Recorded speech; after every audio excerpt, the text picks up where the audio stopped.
Ashlee Piper's book, No New Things, is a 30-day, simple, step-by-step guide for your life, your budget, your mental clarity, all through one transformative commitment. Stop buying new things for 30 days. Hi, Ashlee. I'm so glad to have you on the podcast. Hey, Kelsey. I'm so happy to be here. Thank you for having me. Of course. There are so many things that I love about this book, but I really love that it's not about deprivation. It's about reclaiming your agency over your life, your money, your house, your time, your energy, and ecological footprint. And you perfectly frame how our normal way of living is so highly conditioned. We've been marketed that we're inadequate, and the solution is consumerism. So let's dive in. You've obviously been doing No New Things for more than 30 days. What was the moment in your life where you thought, enough, I need to reset and relook at how I'm being marketed about how to live my life? Yeah, so it was in 2013. I had already been kind of tweaking my own personal lifestyle habits because I was getting very interested in sustainability, both personally and professionally. And I thought I'm kind of a bit of a person who will occasionally, not a masochist, but occasionally I'll do these like challenges just to see if I can do them. Like, can I go 6 months without coffee? No, it wasn't No. great. Can I read every book on my bookshelf before I watch a TV series? Yes, and so I find those edifying and interesting to do, to like subject myself to. And it just so happened that I was in a job. I think a lot of people can relate to this. In a job where I was very grateful for that career, but I felt incredibly stressed out. I was a political strategist, so it was like a very high touch job where 24/7 I am needing to be available for political clients to put out fires, remessage things. Like, I don't want to glorify myself as like a little bit of an Olivia Pope, but a lot of that type of work where you're just constantly on and it's very high stakes and stressful. And I found that in order to deal with the stress, I'd never had a shopping problem. I wasn't a shopaholic, but I started leaning into shopping as a way to assuage the stress. And for a few months, I did that because I just didn't have a lot of time. So a de-stressing thing that I do is go and browse and then buy things that like were not congruent with my life at all. I would buy clothing that I'm sure other women especially can relate. Like, we have statistics that women can relate on this. Like, clothing that was 2 sizes too small. Like, for an aspirational life, I wasn't living in an aspirational body. I wasn't owning at that point. Things I would buy that like I would forget about because I was just buying to kind of get the hit of dopamine to just temporarily make me feel better. And when I realized that this was a response to me feeling stressed out at work, I thought, okay, in the spirit of subjecting myself to personal challenges and also in the spirit of wanting to align even further with my sustainability values and knowing that overproduction contributes negatively to climate change, why don't I try to see if I can go without buying new things for 30 days? And of course, there are caveats to that. Like, when people hear no new things, they go, what about my groceries? Don't worry, groceries are included. Yeah, you can eat. So you can eat. There are exceptions. What about my underpants? What about a toothbrush? Don't worry, you can get those new. There are like blessed caveats here that allow you to do the challenge in an enjoyable way. But I set out saying, okay, with those exclusions or those exceptions, can I go without buying new things like new clothing, new home decor, new, like beauty supplies, whatever it is, for 30 days, just 30 days. And I thought with the first week, I thought, oh no, this is going to be tough because we're so wired, like you said. You were detoxing. I was detoxing. We're so wired to lean into consumerism as an antidote for every conceivable human emotion and condition. You're sad, go shop. You're depressed, go shop. You're excited, you're celebrating, go shop, And so I was really kind of muscling through that. And then after the first week, I was like, yo, this is more seamless. This is flowing more than I thought it would. And it ended up going so well. And I experienced multitudinous benefits, which I'm sure we might get into. Yeah. That I ended up doing it for 2 years straight, pretty much 2 years straight, a few days shy of 2 years straight. And it was one of the best experiences of my life. And then from there, I would do kind of 1 or 2 or 3 month no new things light challenges every so often throughout the years. And it just so happened that I shared one day with my pretty modest Instagram following about it. And people, like the reception of it, people were like, whoa, I want in. Like, I want to try this. I need Totally. this. And I realized, like, oh, this isn't just a personal challenge that benefited me. A lot of us are struggling with that rub of like, we're not comfortable with our relationship to consumerism. It's driving us, we're not driving it. And so kind of from there, the more official challenge that at this point thousands of people have done and hopefully benefited from was kind of born. So that's how it started. Amazing. How do you think you identified what your triggers were, what you actually needed and what was that knee jerk reaction? Because sometimes I think I convince myself, if Yeah. it's a little on the line, I can convince myself to purchase it. How did you start identifying and isolating and stopping yourself before you pressed go? We can talk ourselves into almost any purchase as being a need as Yeah, opposed to a want, because marketing over the years has become so deft and expert at rewiring the way we think about what needs and wants are. So we can always, especially for women, right? especially for women, and we can get even more into that with like the insidious marketing around that really plays and pulls the levers on our Beauty. insecurities like aging and weight and feeling like we're no longer relevant or stylish, like all of those things. So it's not about willpower, it's that we've literally been conditioned from birth to not only shop as like a first resort, but also to rationalize everything, even the most frivolous, ridiculous, crappily made thing, as a need or as something that's going to add value to our lives. So we think. So as I was doing the challenge in 2013, I didn't have any real pride lines aside from like, okay, I'm just not going to buy new things, but I can buy groceries and, a toothbrush or whatever it is. And as I was doing it, I was sort of building the bike as I rode it because I realized, oh, this is much more profound of an undertaking than I initially thought. I thought this was going to be something good for the planet, good for my wallet. I'm going to save some money, okay. And then I started to see the real intersection of how I felt about myself, how Yeah. marketing made me feel, and just how I was feeling generally, and my impulse to shop. Like those were really connected. So I decided I'll kind of document that a little bit, not in an arduous way. But in the book and in the challenge, I have something called Track Your Triggers because I like to, understand these things. And I find people who've done the challenge really like this piece of it. And basically, it's if I see something I want and I really feel the impulse to move through with it, I then write down, what am I feeling in that moment? Like, Yeah. what else is going on? Because it's never actually about the thing.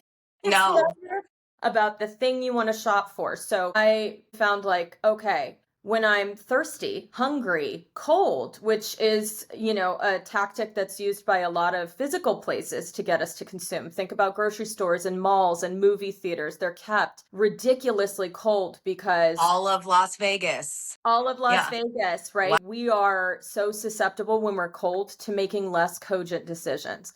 Like we will make Wow. more snap decisions when we're cold. Or am I sad about something? Or has someone not texted me back? Or am I feeling ugly? Or am I in my luteal phase? There were all these things where I realized after just a few days of writing down next to the things I wanted, how I felt. And also, where did I see those things? Because it's rarely like, oh, we're driving down the road and we see a billboard for something. That's not Right. how marketing really works as much anymore. It's more like, oh, I saw it on TikTok late at night while I was in bed, feeling old and ugly, or whatever.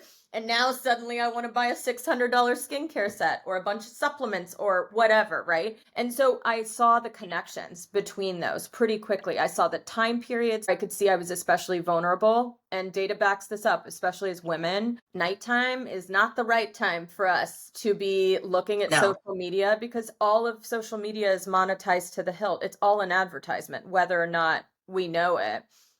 So many things are being suggested to us, and oftentimes they're being suggested to us to play on our biggest concerns or fears. Yeah. And Our insecurities. our insecurities, exactly. And so I found like, okay, that's one thing. Okay, midday, I find I'm bored or I'm procrastinating on work. And so suddenly I'm like, what can I find to, buy? I Fix mean, this. Yeah. It sounds silly, and sometimes it's a little embarrassing to even like talk about and reveal, but this is stuff that marketers know. Yeah. And they leverage it and use it to get us to buy things that we don't actually really need or even benefit from. And so tracking those emotional synergies with me wanting to buy stuff gave me such a line of sight into, my gosh, I don't actually have to, maybe I just need a hug. Maybe I just need to go take a walk. Maybe I need to call my best friend. These things are not actually going to help me at all to, change that emotional state. Wow, it's a whole social experiment. And I love in meditation how you separate yourself. I'm not my thought. I'm the thinker. You're So like I can observing it. Yeah. watch my thought and I can observe it. And I wonder if after that walk where you're talking to your best friend, if you feel the need. I love your chapter about how you journal in order to track these thoughts that are passing by you. Mhm. And do you feel like journaling was the disruptor, the ritual that you would put in place before you hit purchase and went down that rabbit hole? What do you suggest for other people to break it up? So journaling was, I mean, I didn't do a whole lot of arduous journaling. I basically would just be like, this lipstick is the thing I want, right? And I'd be like, okay, in my phone, I just go, it's 1 p.m. and what am I feeling? I'm bored and I don't want to do this project. That was kind of it. What I found was helpful for me is a lot of research on shopping impulses hasn't necessarily been done out there, but we can look at similar impulses because they all kind of connect the same way biochemically in the brain. Urge to buy something really only lasts anywhere from 2 to 7 minutes. So when I Wow. found that out, I thought, well, shoot, I can ride that out. What can I do to ride out that time that's not hitting buy or add to cart or whatever? And so I often urge people to do what I did, which is to make a love list. We like alliteration here. So I a love love list, alliteration. Yes. really just a list of things, kind of like you mentioned, activities that bring you joy, that fill your cup, that you can easily access to distract you in those 2 to 7 minutes. So that could be anything as simple as, like you said, going for a walk. Not all of us can go for a walk. Maybe you get up, you get yourself a glass of water, you get yourself a cup of coffee. I had a guy who messaged me who was doing No New Things many years ago when I was doing an online challenge for folks. And he said, every time I get the impulse to get something, I do 25 sit-ups. That works That for would him. be good. And That he probably looks great. He probably feels so. It can be anything. It could be going and saying hi to your cat or your dog, hugging your kid, giving someone a high five, like whatever it is. These are no cost, no shopping things that fill your cup. And they can be quick access things, or they can be things like, I'm going to go work out, I'm doing a hike, I'm taking a long drive. People have sent me what they put on their love list, and they can still get a hit of dopamine without buying anything. So that's yeah. satisfying. And they're also writing out that 2 to 7 minutes. And when they come back from that, doing that activity, they more objectively look at that impulse purchase.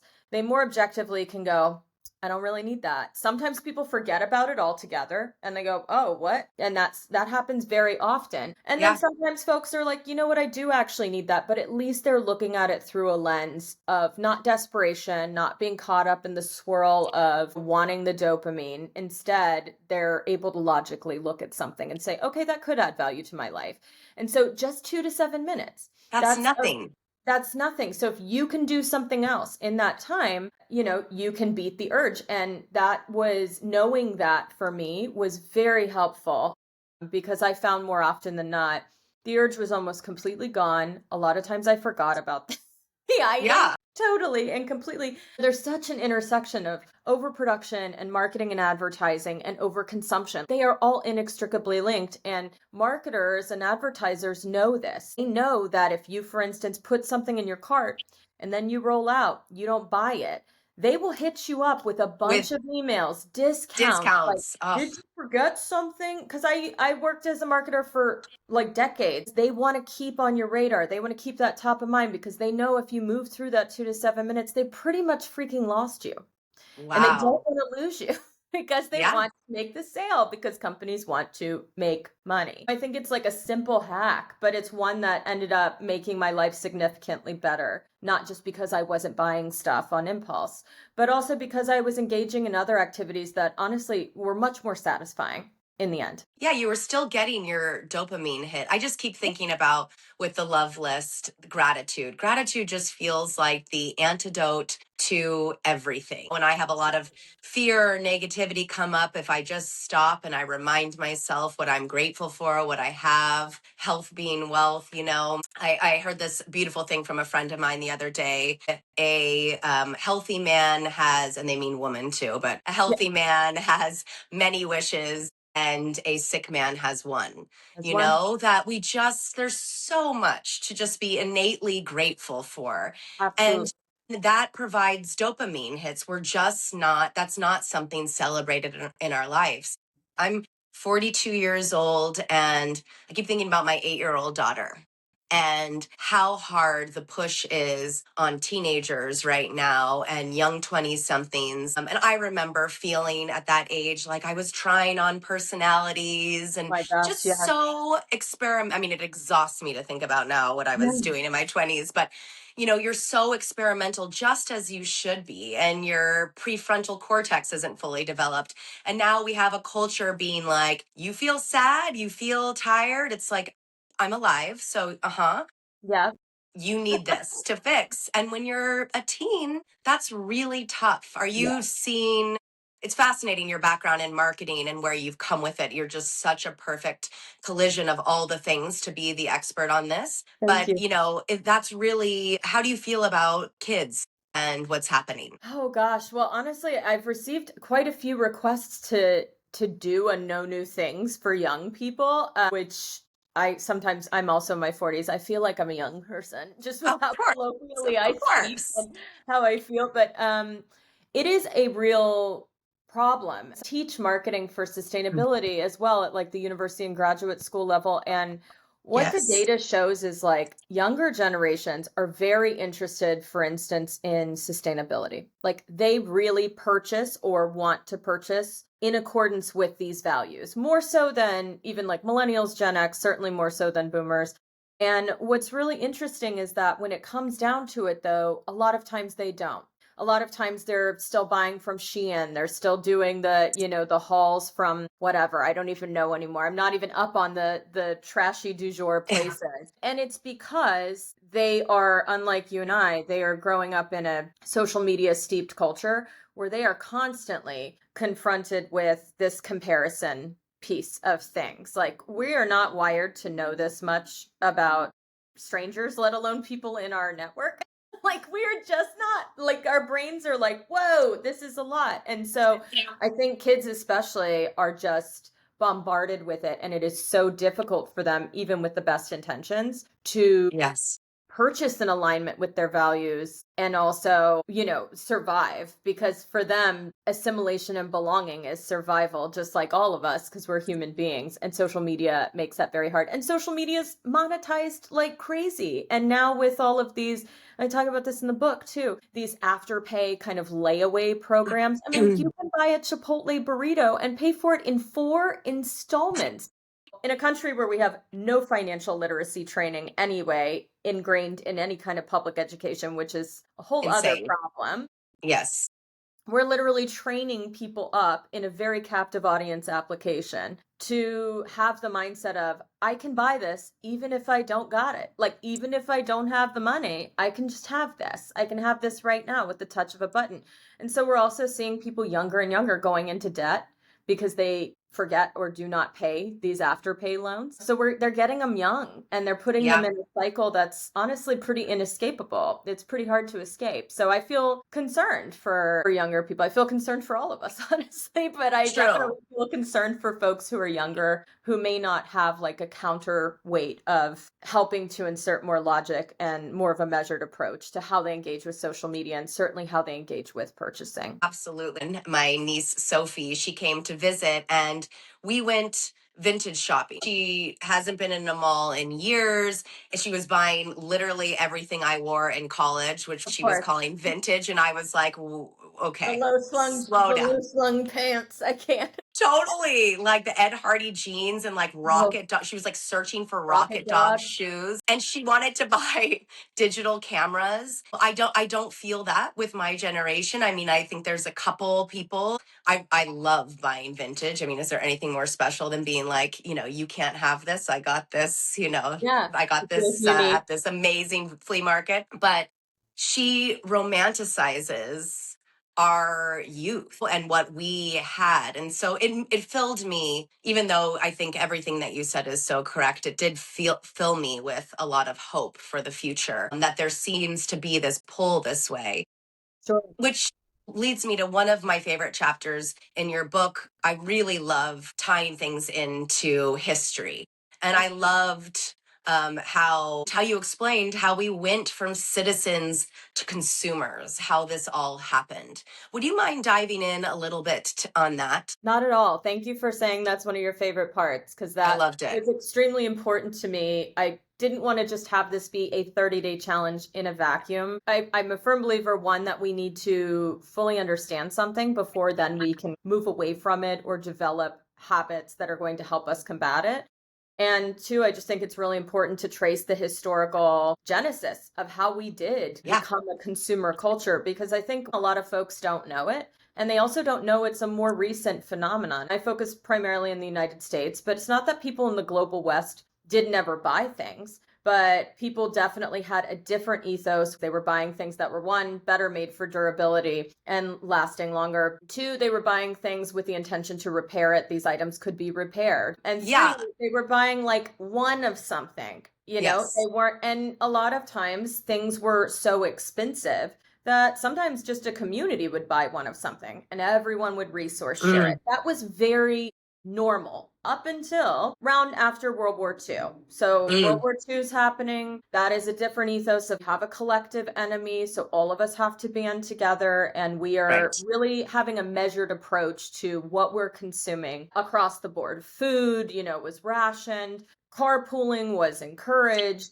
You could not necessarily buy clothing just off the rack that would fit you. There was just a whole ethos of we're going to make do and mend. We are going to take care of what we have now. And people were not shopping for recreation. Now we shop for recreation. So after World War II, the Allied victory basically has this attitude, especially in America, of we've won this huge war. What do victors do? And so you see this logistical shift and this attitudinal shift. So I'll talk about Mm, the attitudinal one first, because I think that really drives everything. People were tired from the Great Depression and also all these wars and just having to like kind of, make do without. They swung the complete opposite direction.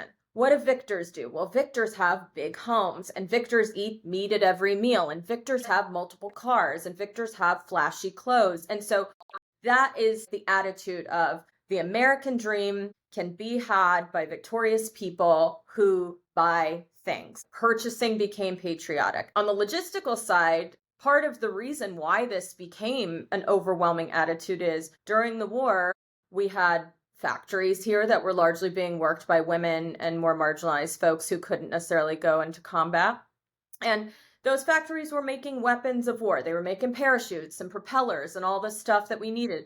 Well, what are we going to do with these factories after the war's over? They're not going to keep making that stuff, right? So then it's like the factories are like, well, what if we make convenience items, like things that people have never seen before? So the advertisements after World War II are really interesting. They're like mm, marketing dishwashers and kind of these things that really like most people didn't have. Televisions, of course, flashy cars, but also really futuristic stuff that you're like a flying lawnmower. What the heck? Like there's all these things that you're like, what is this?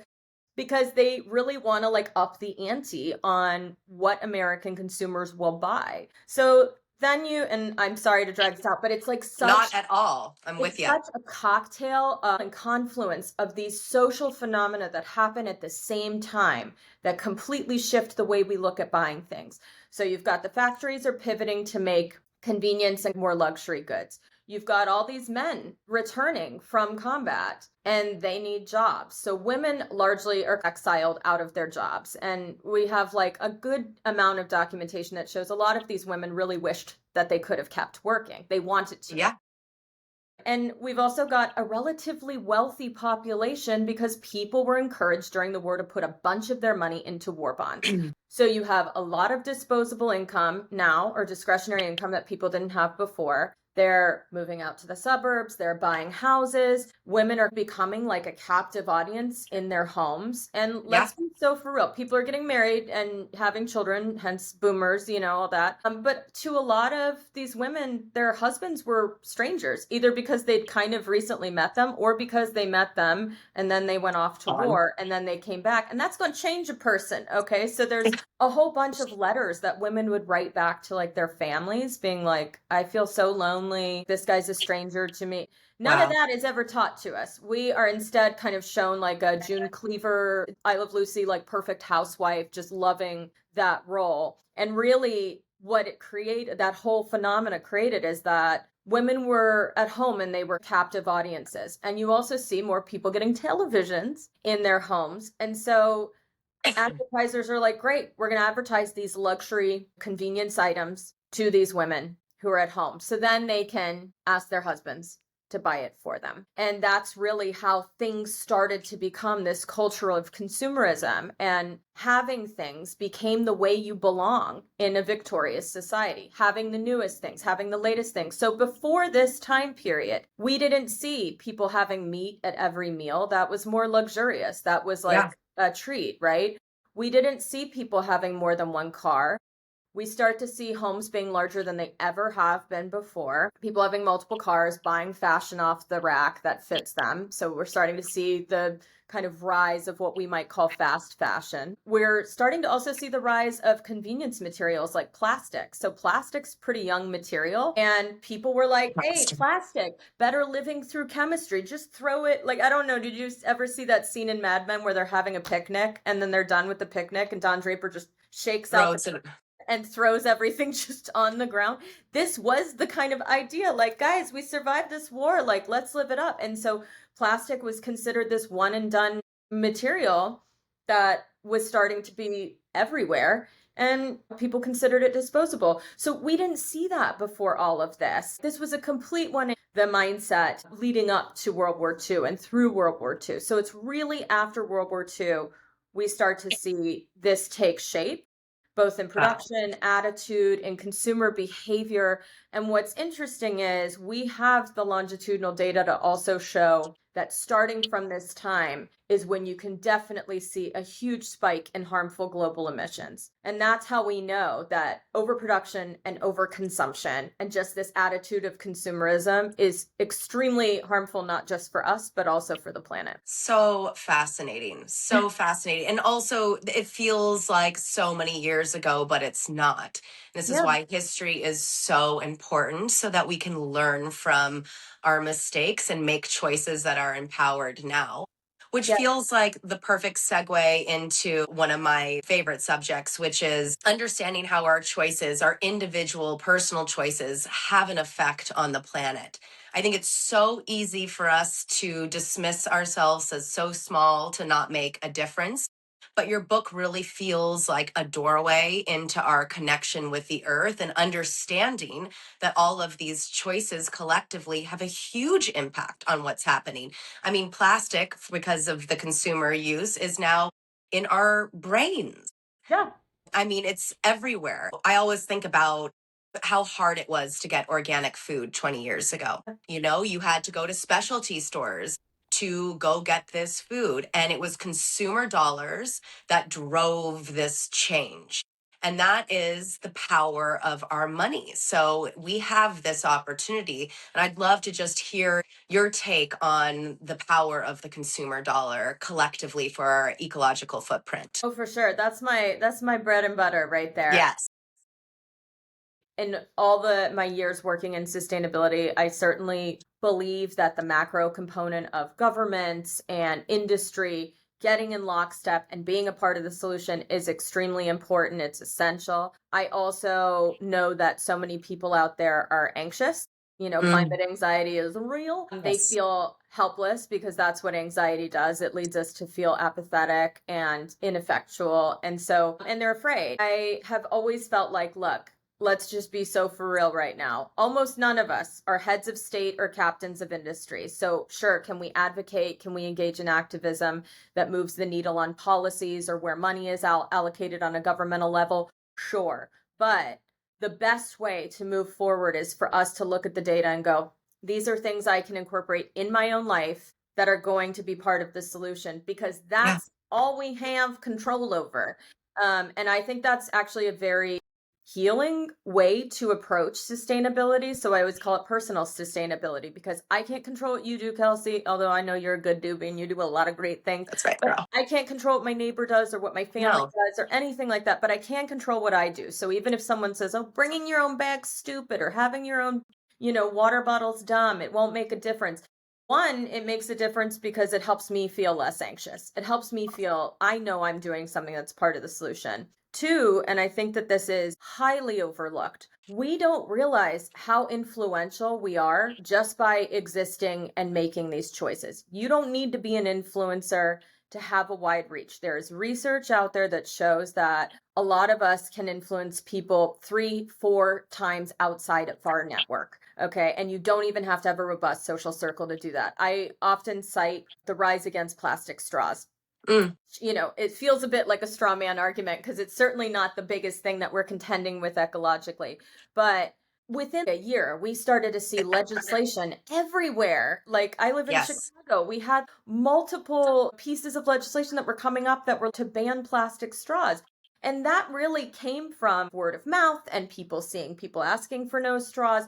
And so it came from people's individual behaviors. So I really do believe that we're more influential than we think we are, yeah, just by virtue of doing those things. And we can leverage that influence to do something positive, or we can leverage that influence to not give a crap at all. I'm a never say die kind of person. So I really choose to keep it in the positive corner as much as I can. So, absolutely. and then we actually do have examples that are really big examples of how individual movements have rolled up to be collective movements. Like when we Yeah, were growing up, the ozone layer, right? That was the whole thing. Let's talk about the ozone layer. It's eroded, like we're all screwed, right? And it was individuals, like governments and industry weren't doing anything about it. They knew about it and they were like, things are great with us. It's fine. And individuals began to boycott items that had CFCs in them. And from there, those industries started to see, uh-oh, we're losing money. Uh-oh, okay, I guess we got to find an alternative to these chlorofluorocarbons. I guess we got to regulate that. And so it was because individuals, like you said, with so many things, were making decisions with their money, we're getting out there, we're educating each other on it, that then the macro piece came to the table. And now the ozone layer has largely healed itself. And there have been so many benefits to that. So many deaths have been thwarted because we have a healed ozone. So, but that was something that started with individuals. So I never like it when I hear these people say, oh, you're just one person. What's that going to do? I say, sit down. I'll tell you all about this, because I don't believe that BS. I believe we are incredibly powerful individually and yeah. together. It takes a spark to start a fire, right? I mean, Ooh, just one ooh. little, thank you, Bruce Springsteen. Hey.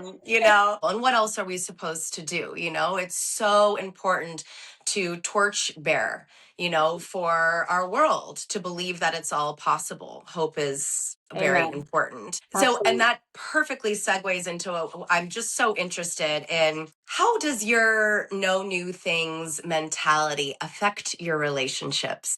Sometimes I feel like the crazy tree hugger that people kind of almost like there needs to be a little bit of distance because my choices have other people feeling a certain way about their choices. Sometimes people admire them, and I do feel like there's an influence. And sometimes I feel like it creates a little distance. How has your mentality affected your relationships? I came to sustainability through an animal rights kind of gateway drug. That was Huh. my place into it, because then I started to see how interconnected what we eat and how we treat animals, the most vulnerable among us, like how that actually does impact also what's going on a planetary level. So I was like, whoa, it was like in the Matrix, like, oh my God. And whenever you're really psyched about something and you're just getting into it, I think there's no more passionate period of time, but also no more Yes. insufferable time. So I was like I relate. awful to be around. I'd be like, you want to come over and watch Slaughterhouse, like undercover footage and stuff? And everybody in my life was like, you used to be fun, but now you're a nightmare. And or Thanksgiving dinner, I'd be like, this and that. And so I think my family and friends definitely went through a rocky time period of dealing with me at that time. But it was helpful because through that, I found like, not that you catch more flies with honey, but that people are going to be more curious about your choices if you're cool about them and if you True. are making this like a journey of joy. So like no one's gonna, you want to be an environmentalist or whatever. I treat it almost like you're, I don't know, pledging, rushing for a fraternity or sorority. I was never in that Greek life mix, but like, are you gonna go and be excited about a place where everyone seems like upset constantly and their life sucks and everything's inconvenient and they just hate it? No. No, yes. No, that's not fun at all. So it's kind of incumbent upon us who are embracing maybe more sustainable or lower consumption lifestyles, I think, to enjoy those choices that we're making because, well, one, they can be really enjoyable and they can be life changing, but also other people, I think, get more curious when they see you doing something, kind Yeah. of back to that network influence piece of it. And if you receive that curiosity with kindness and with respect and with joy, folks are just going to be so much more excited to Yeah. learn about it and maybe try it out for themselves. I find the sustainability movement can be very, and I've been in it for a long time now. I see it can be very all or nothing. It can be very like the pursuit of perfection. I remember like when everybody had a mason jar full of their trash, and no shade to that, but that makes a lot of people feel like they can't come to the table. And we really, really need everybody to be at the table as much as possible. So I think in a lot of ways that my earlier approaches were more isolating and alienating than I intended them to be. And now that this is firmly just a part of my life and I genuinely give a crap about it and I really freaking enjoy it to the point where I pivoted my whole career to be about it. And you make it look good. It's so true. Oh, well, thank you. I mean, I really, really needed to hear exactly how you just said all of that. Well, because, Acing it too, though. I mean, you're like well, such a lovely, accessible, warm voice thank in you, it. And I Ashlee. think people want to be around that. Like people want to be around that even if they're not going to, even if they're not going to do all these things. Like my whole family is very conservative and they don't believe in climate change, but they'll recycle stuff. Yeah. So we'll take that, and I'm going to cheer them on for that because I want them to feel good in the process. Yes. Because nobody keeps doing things if they feel bad, if they feel judged. And the way No New Things fits into this is that, I mean, I also think it's important to point out the benefits beyond just it's good for the planet because that just doesn't move people a lot of Yes. times. Like a lot of people don't give a crap. But if you say you'll save money, you're going to have a ton of time back. Like you're going to get more clear on the things that are important to you. You're going to declutter your life. You're going to feel immense gratitude and abundance for what you already have. Like all of these things, your relationships are going to get better. Back to your original question. Sorry, I kind of Yes. I No, no, no. leave as I talk about it, but my I'm with you. relationships are richer. I think one, the people who are, in my life are people who know this stuff about me and they know I'm never going to push them. And I just feel that because also like our gift giving relationships, which is especially relevant around, the holidays and stuff, are much more focused on like, sure, I give people nice things. Sometimes I give people things as gifts, but, or we might do experiences together, or I might get them something really cool and thoughtful from a secondhand shop. I think like we almost have a better relationship a lot of times because instead of throwing money at something all the time that's in the quest to have a new thing to give someone, we're spending actual quality time. I'm able to be more present and invest in my friendships and my relationships because I'm not using shopping as a crutch or a distraction or, any of that. So I think it's actually really helped. And during the time when I did know new things for the first 2 years, I was so surprised how my relationships strengthened and got Mhm. healthier. And also the relationship with myself because I stopped using stuff as a benchmark for my worth. I stopped using Ugh. the pursuit of stuff and the having of stuff as how I defined my value in society. And that was really freeing and pretty cool. So good, so profound. I also really appreciate what you're saying about all or nothing. I think sometimes people are like, if I stop using Amazon, I'll have to have a homestead. And it's like, all right, one thing at a time. That's hilarious. Also, some self forgiveness. You forgot to get the thing for your kiddos' school. Okay, Amazon it, get over it, make a better choice tomorrow. Yes. I wrote this article about how your failures in the garden, that's only compost, that's only your Yeah. next plant ready to go. So you don't have to be all or nothing. You can make little choices and you can experience those choices, have it make you feel good, and then continue forward. Oh my gosh, 100%. You nailed it. Absolutely. I think you also touched upon my final question, and so topical for this time of year. The holiday season is upon Yeah. us. Boy, isn't it? Boy, isn't it? And the marketing, the second after Halloween, Mm-hmm. I'm like, wow, here we Yeah. are. It's Christmas. It's time to buy. What are some takeaways? What are some actionable things that we can do to still participate, to still have gift giving, to survive this holiday season feeling good? Yeah, it's an amazing question. It's one that I feel when people do know new things or something adjacent to it, gifting is almost always their number one, not pain point, but like concern. Yes. Because we have become so conditioned. Gift giving has really, again, been something that's almost a requirement, an expectation. It's really, fraught with a lot of expectations. And we've also conflated how much money we spend on something or the newness of something with being thoughtful and caring about someone. Mm, And that's like kind of a problem, right? Because by and large, I'm no expert on every holiday, but by and large, holidays are supposed to be for reflection, feeling gratitude, helping each other, togetherness. These are things you cannot quantify monetarily. So it's a little bit interesting, again, how that also has been perverted by this film of consumerism. And we're recording this right before Black Friday, so it's yes. especially special. If we go back to the true purpose of gift giving, it's really to make someone feel seen and understood. Yeah. Right? I could buy you something, Kelsey, off of Amazon right now. I could spend $500 on something. Doesn't mean that I've put much thought into what you might like or what you might need or something that I think just It's reminds true. me so much of you, right?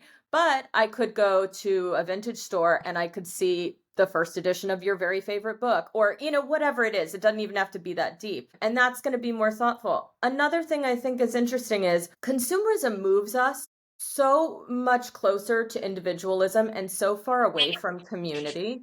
And Mm, we're at a place right now societally where we have epidemic levels of loneliness. People are committing suicide because they're lonely. People are, and people are in mental health crises because we are a lonely, isolationist, individual society in a lot of ways. yes. And we have gotten away from the fact that some of the best gifts for people are acts of service. For freak's sake, some of my friends, I'll be like, I will babysit your kids. Like, have Oh a my great God. night, or Best when gift ever, by the yeah, babysit way. your kids and here's a gift card to a great place for dinner or a great cocktail bar or something. So it's like an experience gift and it's an act of service. Now, can you do acts of service and it doesn't have to be in a gift giving capacity? Sure, but we've completely gotten away from those are very legitimate gifts that serve Yeah. huge purposes in people's lives, make them feel seen, give them a break, make them feel loved.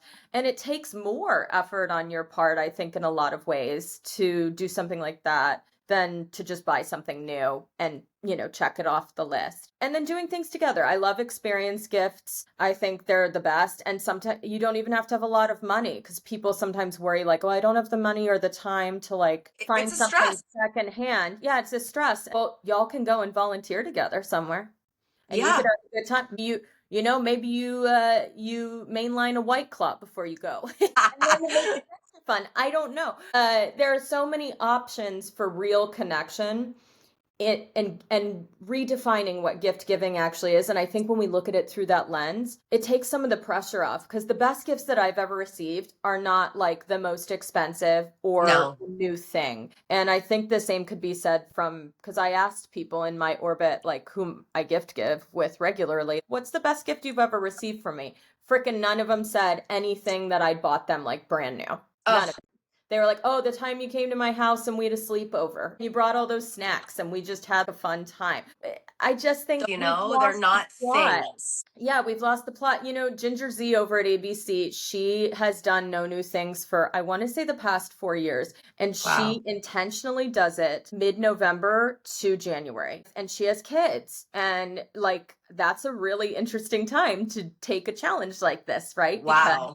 you feel a lot of pressure to make the holiday magic for your children and everything. And I get that that's very real, but she has been able to adhere to the tenets of No New Things with her kids. And now they're totally in lockstep with it. They love it. They do things together as a family. They have experiences. She gets them a few secondhand things, or you can also get new things secondhand. It's not Yes. all out there. The secondhand market's freaking huge. No, on Poshmark, I get things with tags on all the All time, day you long, know? because again, people buy stuff and they forget that they have it, they miss the return window, and there you Yeah. go. And so she never has a problem finding great things to give her sons, and they love it, and her partner loves it, and everybody's happy. And so it just goes to show so much about the holidays literally has nothing to do with buying new things for people. And also looking at the numbers, oh my God, over half of Americans go into deep consumer debt just from the Just for, holidays, just from decorating and buying gifts for the holidays. And a serious percentage of those gifts are actually unwanted. They go unused, they go unwanted, they get tossed.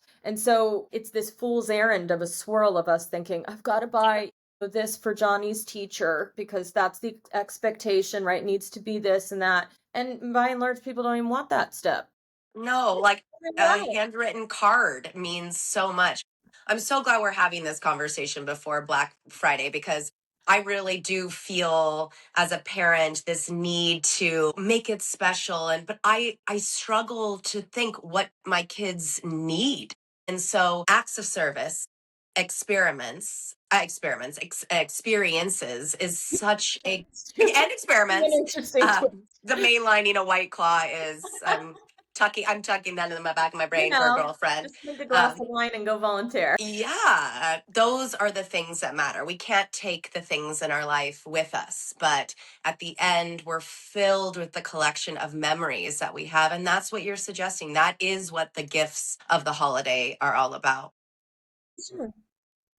Ashlee, talking to you is so wonderful. You are so thoughtful and so articulate about everything that you've put into this gorgeous book.